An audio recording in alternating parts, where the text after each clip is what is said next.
Public first Kannada ಸುದ್ದಿ ವಾಹಿನಿಗೆ ಸ್ವಾಗತ. ಕುಡಚಿ ಪಿ ರಾಜೀವ್ಗೆ ಎಚ್ಚರಿಕೆ ನೀಡಿದ ಎಸ್ಪಿ ಗುಳೇದ್.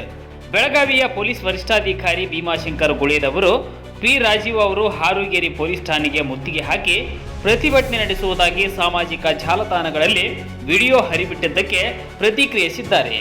ಇನ್ನು ಇದು ಕಾನೂನು ಬಾಹಿರ ಚಟುವಟಿಕೆ ಎಂದು ಗುಳೇದ್ ಅವರು ಹೇಳಿದ್ದು, ಪೊಲೀಸ್ ಇಲಾಖೆಯಲ್ಲಿ ಕಾರ್ಯನಿರ್ವಹಿಸಿದವರಿಗೂ ಇದು ತಿಳಿದಿದೆ ಎಂದು ತಿಳಿಸಿದ್ದಾರೆ. ಇನ್ನು ಇದರ ವಿರುದ್ಧ ಕಾನೂನು ರೀತಿಯಲ್ಲಿ ಕ್ರಮ ಕೈಗೊಳ್ಳುವುದಾಗಿ ಅವರು ಎಚ್ಚರಿಕೆ ನೀಡಿದ್ದಾರೆ. ನಾನು ಕೂಡ ಸಾಮಾಜಿಕ ಮಾಧ್ಯಮಗಳಲ್ಲಿ ಮಾಜಿ ಶಾಸಕರಾದಂಥ ರಾಜೀವ್ ಅವರು ಮಾಡಿರ್ತಕ್ಕಂಥ ಪೋಸ್ಟನ್ನು ನೋಡಿದೆ.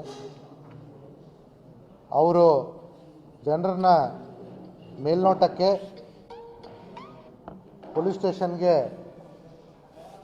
ಮುತ್ತಿಗೆ ಹಾಕಲಿಕ್ಕೆ ಪ್ರೇರೇಪಣೆ ನೀಡ್ತಾ ಇರೋದು ಕಾನೂನು ಬಾಹಿರ ಆಗುತ್ತೆ.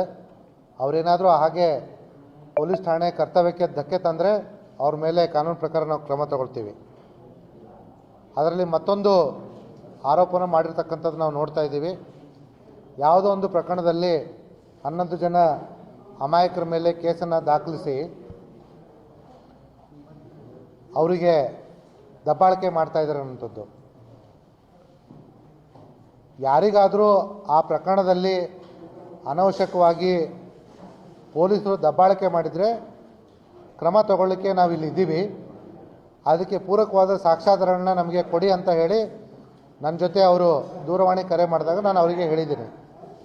ಆದರೆ ಅದಕ್ಕೆ ಪೂರಕವಾದ ದಾಖಲೆಗಳು ಸಾಕ್ಷ್ಯಗಳನ್ನ ಕೊಡದೆ ಈ ರೀತಿ ಅನವಶ್ಯಕವಾಗಿ ಪೊಲೀಸ್ ಠಾಣೆಗೆ ಮುತ್ತಿಗೆ ಅಂದರೆ ನಾವು ಕೂಡ ಪೊಲೀಸ್ ಕಾನೂನು ಪ್ರಕಾರ ಏನಿದೆಯೋ ಆ ಕ್ರಮ ತಗೊಳ್ತೀವಿ. ನಾನು ಈಗಾಗಲೇ ಈ ಪ್ರಕರಣದಲ್ಲಿ ಪರಿಶೀಲನೆ ಮಾಡಿರೋ ಹಾಗೆ ಪೊಲೀಸ್ ಠಾಣೆಗೆ ಒಂದು ಪ್ರಕರಣ ಬಂದಿರತಕ್ಕಂಥದ್ದು ನಿಜ. ಅದರಲ್ಲಿ 11 ಜನರ ಮೇಲೆ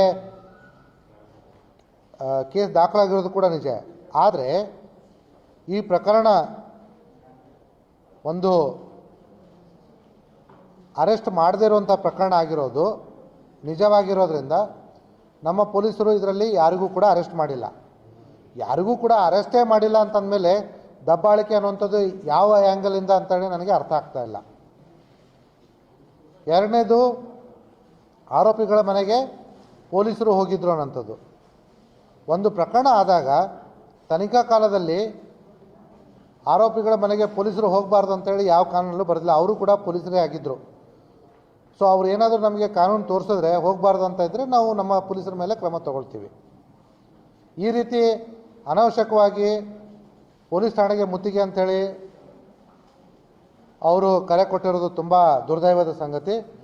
ಅಲ್ಲಿ ಬಂದು ಪೊಲೀಸ್ ಠಾಣೆಯ ಕರ್ತವ್ಯಕ್ಕೆ ಧಕ್ಕೆ ನೀಡಿದರೆ ಅವ್ರ ಮೇಲೆ ನಾವು ಕ್ರಮ ತಗೊಳ್ತೀವಿ.